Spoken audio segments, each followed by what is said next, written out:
Everything you're about to hear didn't come from a witness, or from a friend trying to remember details from a chaotic day, or from a family piecing together secondhand accounts. It came from the boat itself, and from a recording nobody knew existed. Two separate pieces of hard evidence.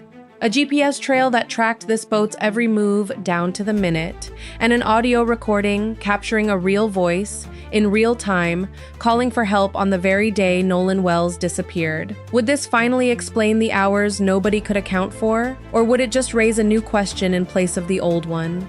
You're watching the Unsolved Vault, and this is the latest on the Nolan Wells case. If you haven't seen our original deep dive into his disappearance, go watch it right after this one, because this update will hit different once you know the full story. Subscribe now so you never miss where this case goes next. Here's what just came out. Everything you're about to hear didn't come from a witness. It didn't come from a friend trying to remember details from a chaotic day, or from a family piecing together secondhand accounts. It came from the boat itself. CBS News obtained GPS data from the Mississippi Department of Marine Resources, tracking the exact movements of the vessel that carried Nolan Wells to Horn Island on July 4th. Unlike every account that's come before it, this data doesn't rely on anyone's memory. It doesn't depend on who's willing to talk or how well they remember a day that, for most people on that boat, started as nothing more than a holiday outing. It's a machine-recorded timeline, and it's the first outside, independent record the public has seen of where that boat actually went. Here's what it shows.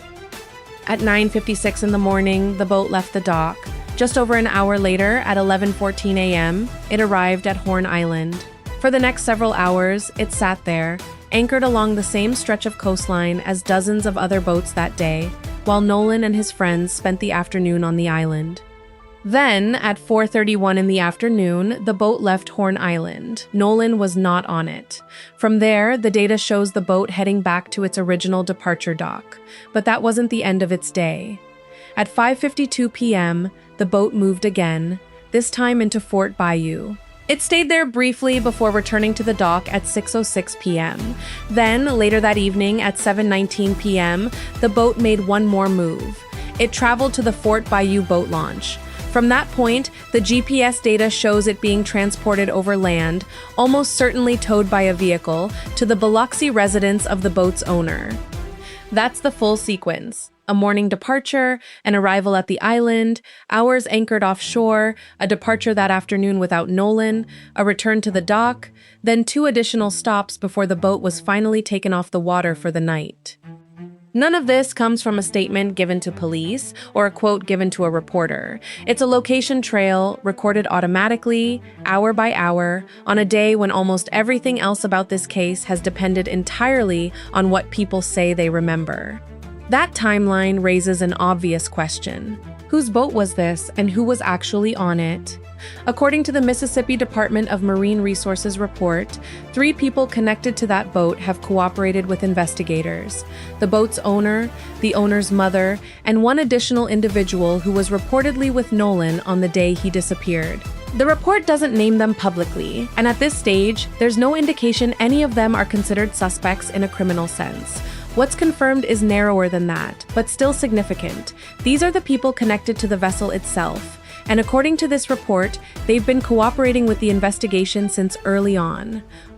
That word, cooperating, is doing a lot of work here, and it's worth being precise about what it does and doesn't tell us.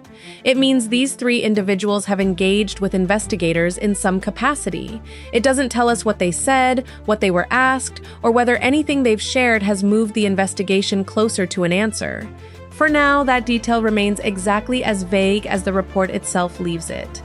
There's another detail in this report that matters just as much as anything about the boat's movements, and it's easy to miss. The Mississippi Department of Marine Resources report ends on July 5th. That's the date the report notes that the Jackson County Sheriff's Office formally took over as the lead investigative agency on this case. That handoff explains something that might otherwise seem strange. This GPS data existed from the very beginning. The boat's movements were recorded automatically, in real time, on July 4th. But it's only surfacing publicly now, more than a week later, because it sat inside a Marine Resources report that closed out the moment jurisdiction shifted to the sheriff's office. In other words, this isn't new information that just happened. It's old information that's only now becoming visible because of how the investigation was structured behind the scenes, agency to agency, long before the public ever saw a single timestamp. Here's where this data stops being a simple timeline and starts raising real questions. The boat left Horn Island at 4:31 in the afternoon without Nolan on board. If the day had ended there, in a straightforward return to the dock, there might not be much more to say about it. But it didn't end there. The boat returned to its original dock, and then, at 5:52 that evening, it moved again into Fort Bayou. It stayed briefly, then came back to the dock at 6:06. Less than an hour and a half later, at 7:19, it moved one more time, this time to the Fort Bayou boat launch, before finally being towed overland to the owner's home in Biloxi. 2 separate stops, hours apart, after the boat had already left the island without Nolan.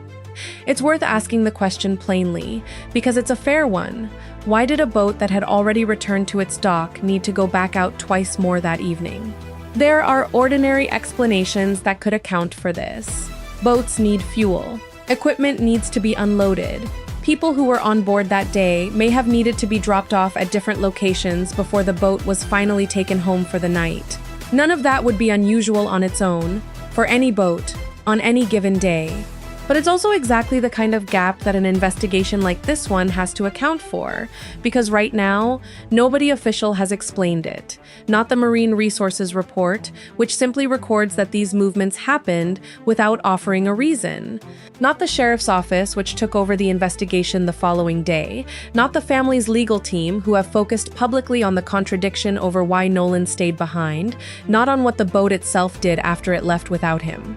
That's the honest state of this piece of evidence. It's not proof of anything. It's not being pointed to by investigators as evidence of wrongdoing, and nothing in the reporting suggests that.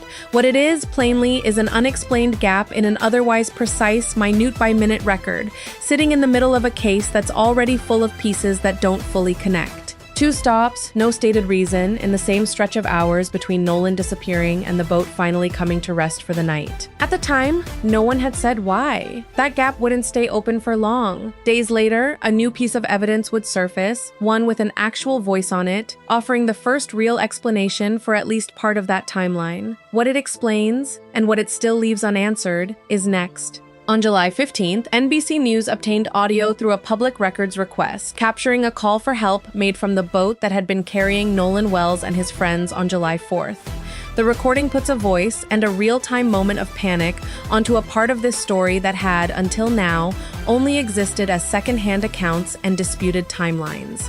Here's what the audio actually captures. Someone aboard the boat, identified only as the vessel's operator, radioed a towing service for help.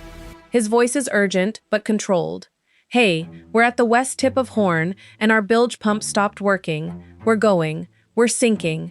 Can you all please come?" A dispatcher responds, asking a direct, practical question. "Is everyone on board in good health otherwise?" The caller answers immediately. Yeah, everybody is on board." According to the audio, there were roughly 7 people aboard that boat at the time of the call. The timing places this incident in the same stretch of afternoon this case has circled back to again and again.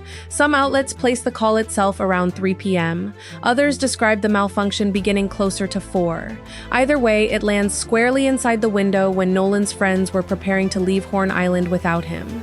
According to the GPS data obtained separately by the Mississippi Department of Marine Resources, the boat was towed for roughly 3 miles before it returned to normal speed less than an hour later.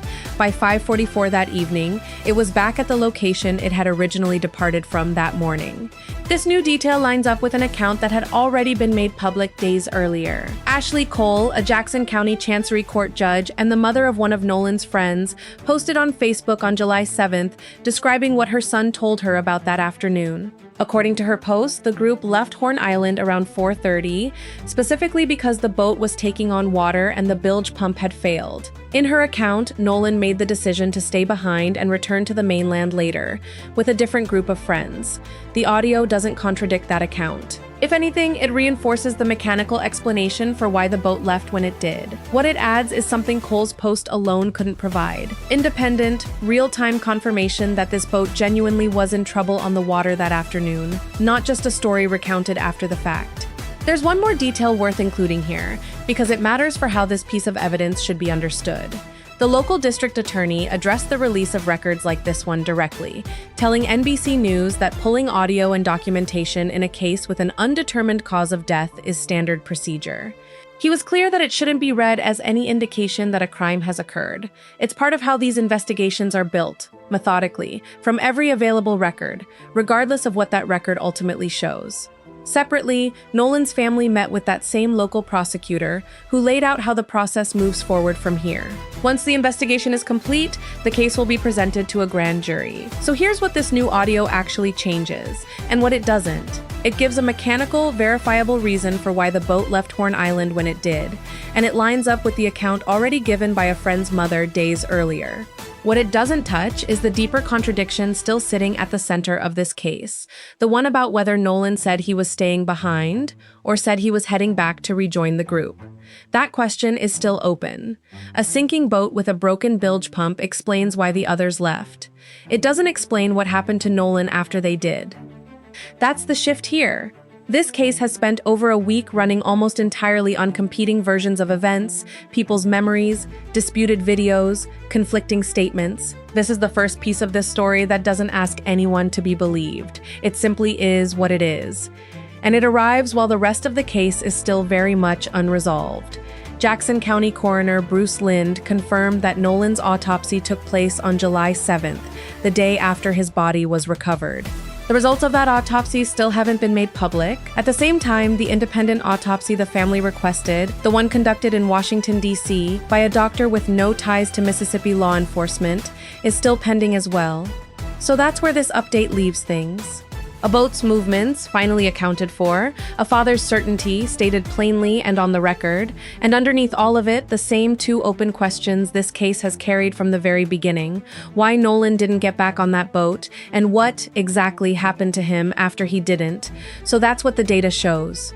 A boat that left Horn Island without Nolan at 4:31 that afternoon, a return to the dock, and then two more stops, hours apart, before it was finally taken off the water for the night.